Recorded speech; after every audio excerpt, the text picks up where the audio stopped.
एक बार की बात है, एक खूबसूरत गांव में राज और रानी नाम के दो दोस्त रहते थे। वो दोनों बचपन के दोस्त थे और एक दूसरे के बिना एक दिन भी नहीं गुजार सकते थे। एक दिन की बात है, उन दोनों ने जंगल में रोमांच पर जाने का फैसला किया, लेकिन उन दोनों को ये नहीं पता था कि ये जंगल एक जादुई जंगल है, जहाँ हर कदम पर उन्हें एक नई चुनौती का सामना करना हो।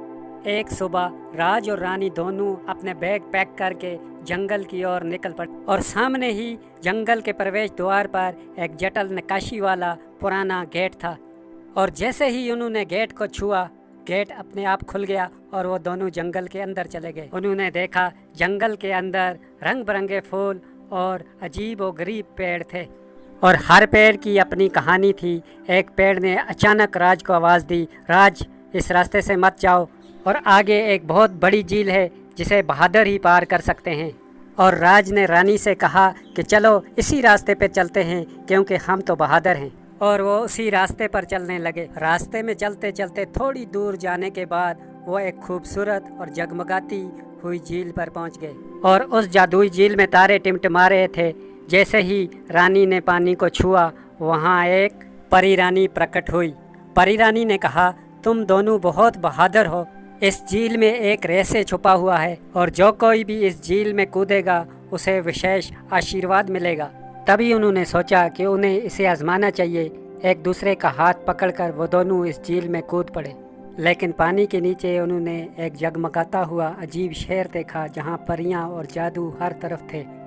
अचानक एक परी उनके सामने आई और बोली कि तुमने झील का रहस्य खोज लिया है, अब तुम्हें अपनी हिम्मत साबित करनी होगी।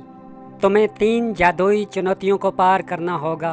पहली चुनौती एक पहेली थी। परी ने कहा, मैं बिना पैरों के चल सकती हूँ, बिना आँखों के देख सकती हूँ, बिना मुंह के बोल सकती हूँ, मैं कौन? राज और रानी ने एक दूसरे की तरफ देखा और फिर एक साथ कहा, हवा। परी खुश हो गई और पहली चुनौती पार करने के बाद वो दूसरी चुनौती की तरफ चले गए। और दूसरी चुनौती एक भूल भुलैया के अंदर थी।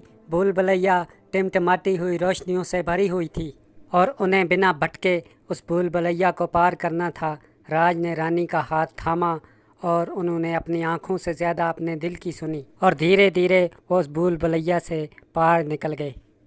और तीसरी चुनौती सबसे ज़्यादा कठिन थी। उन्हें एक ऐसा पौधा ढूंढना था जो सिर्फ रात में खिलता था। और परी ने कहा, यह पौधा जंगल के सबसे गहरे कोने में है और तुम्हें ढूंढ के इसे वापस लाना होगा। लेकिन रात में जंगल और भी जादुई हो गया। हर पेड़ और पौधे ने उन्हें गुमराह करने की कोशिश की, लेकिन उन्होंने उम्मीद नहीं छोड़ी और आखिरकार उस पौधे को उन्होंने ढूंढ ही लिया। और जैसे ही उस पौधे को उन्होंने परी के सामने रखा, वो खुश हो गई और कहा कि तुम दोनों ने अपनी दोस्ती को साबित कर दिया है। अब तुम्हें एक विशेष आशीर्वाद दिया गया है। तुम जब कभी भी चाहो इस जंगल में आ सकते हो और एक अनोखी कहानी का आनंद ले सकते हो।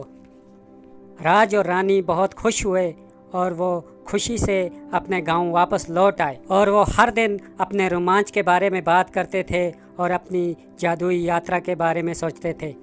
और इस तरह राज और रानी का सफ़र ख़त्म हो गया और उनकी जादुई सफ़र की कहानी सबके दिलों में अमर कर गई। ये थी राज और रानी के जादुई यात्रा के सफ़र की कहानी। दोस्तों, अगर वीडियो पसंद आई हो तो लाइक कर दें।